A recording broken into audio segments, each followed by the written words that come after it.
Ladies and gentlemen, IBAN, Istanbul hosts, I can really tell that Istanbul is on the right way, so all in for Istanbul. So now a little bit about 3 positive exits that I did in a week. In spite of all this kind of Euro crisis that we talk about, it is possible.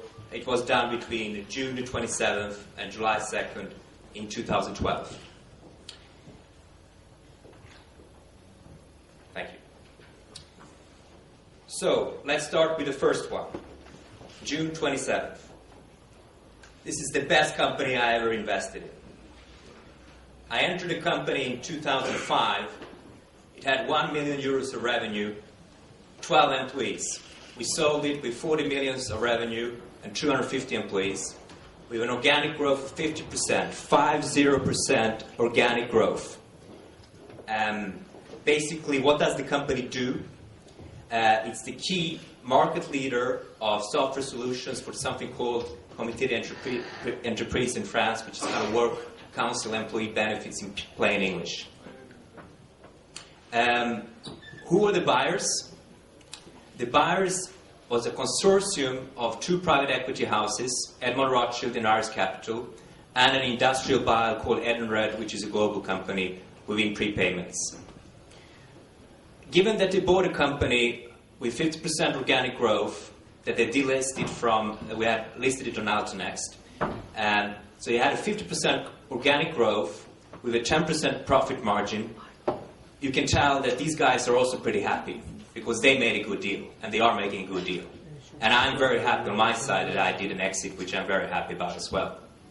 The reason why we got bought was that we were clearly a market leader in our area. We had about 5,000 companies as clients, and we're reaching out to 5 million French people with these 5,000 clients.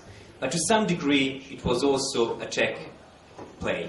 Because at the end of the day, with so many customers, we managed to have a solution which was really, really a barrier to entry for any kind of competitor.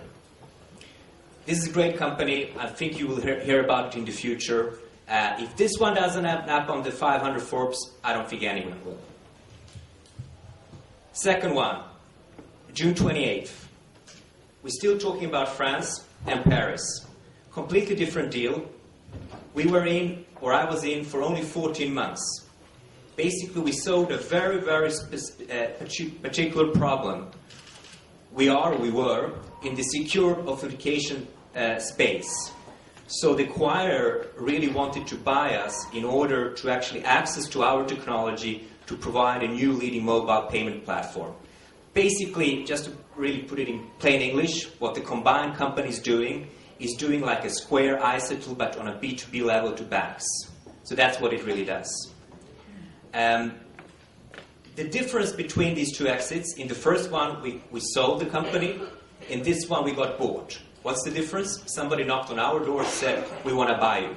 So it's a completely different process in terms of time, and that's also why this one was so much quicker. So I think same here. The buyers are very, very happy because they have great technology and they have really a platform for the Euro-Asian market. And we as sellers are very, very happy as well. Third one,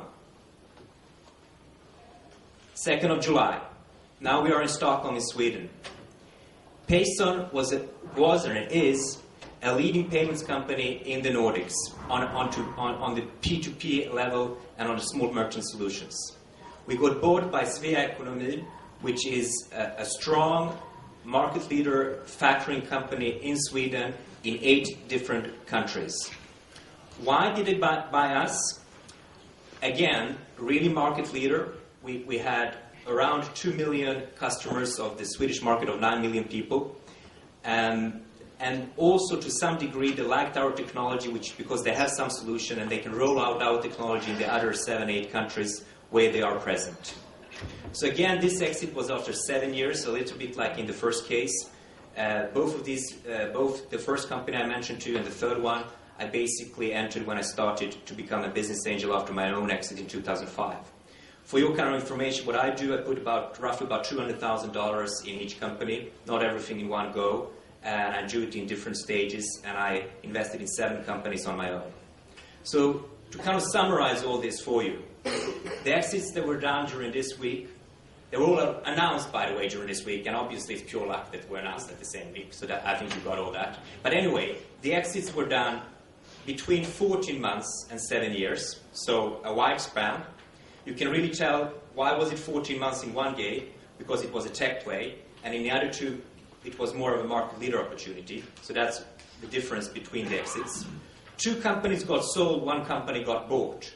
What's the difference? Well, in the 2 companies that got sold, we had a process. We were thinking of selling. We were thinking how to approach it with advisors and so on. In the other one, we got bought. So basically somebody called us, and obviously you have a much bigger premium when you get bought as opposed to when you think about selling.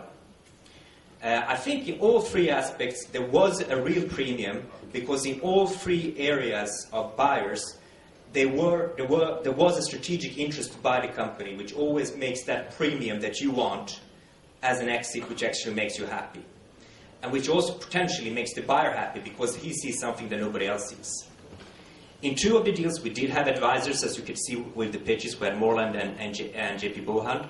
In one, the one when they were knocking on the doors, we didn't even have time for an advisor. As I mentioned, 2 out of 3 were clear market leaders. In all 3 exits, actually they are payment related. So I think that is a point that, I did my money basically in payments in 2004. And actually now when I sum up where I stand, actually all the 3 exits that I had are to some degree payments related.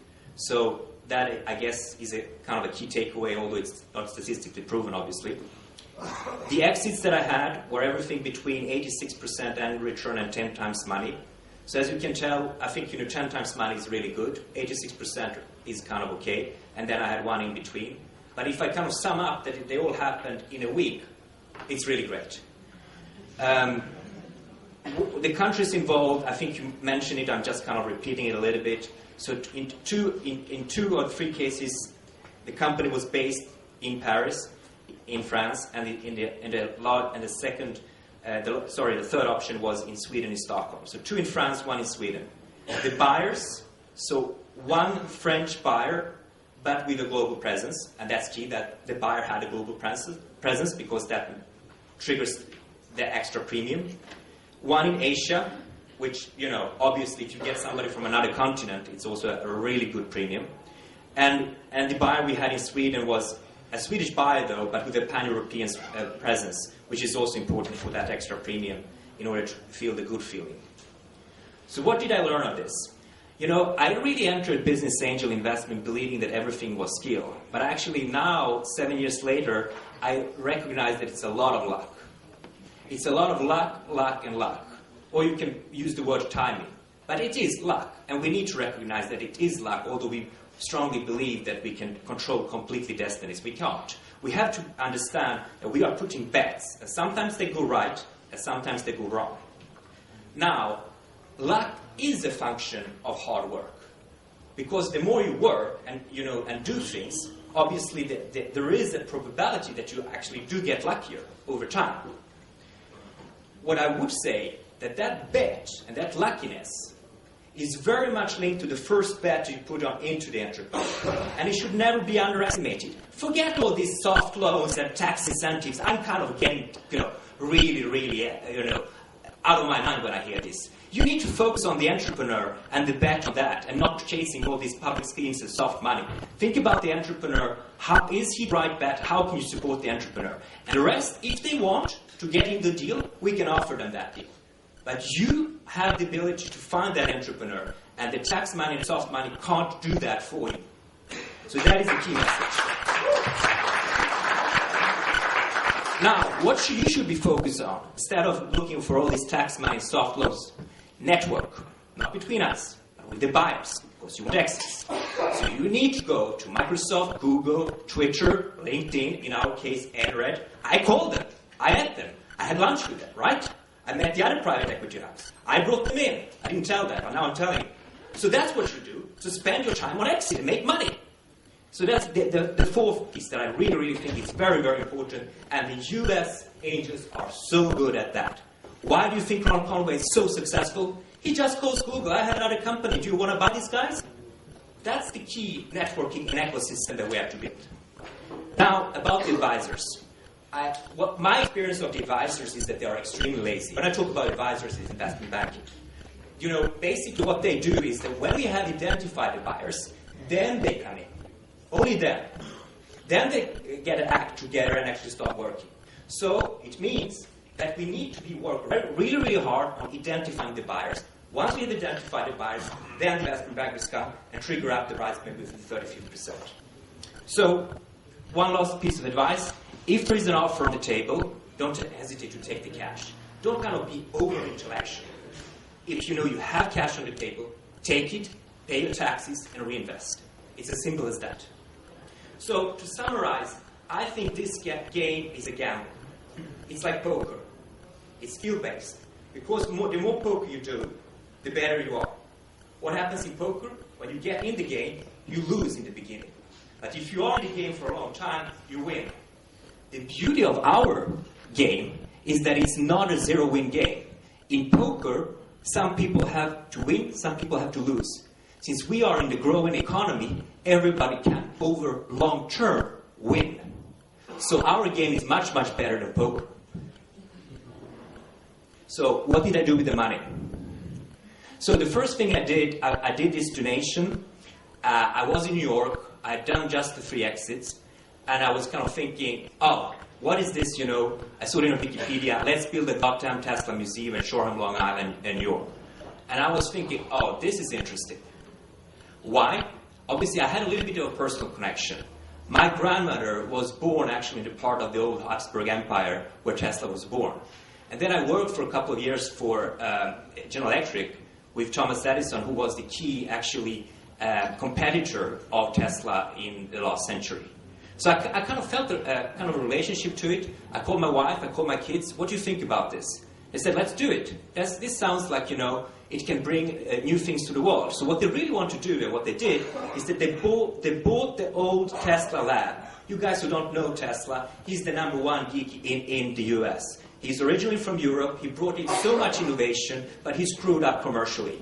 Basically, he screwed up. J.P. Morgan screwed him up. Everybody screwed him up. He gave all his patents to Marconi, Edison, Westinghouse. But he was a brilliant guy. So they really wanted to say, let's take innovation into place. And they say, let's support this. So we did that. So they bought the land. I'm only one of contributors, but I'm one of the top 3. And the next step is from buying the land is actually to build a science center as well. So that's the first thing I did. The second thing I did, obviously, I don't know, I think somebody said this is like a drug. When you start investing, you can't just, stop and, go on the beach now. I mean, that's impossible in New York and Silicon Valley.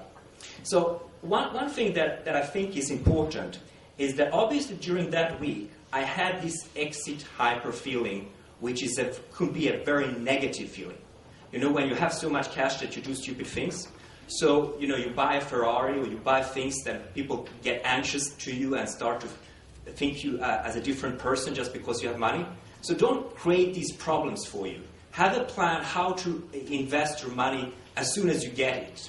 So basically, I didn't have the plan, but I think I really got it almost immediately. I did my donation.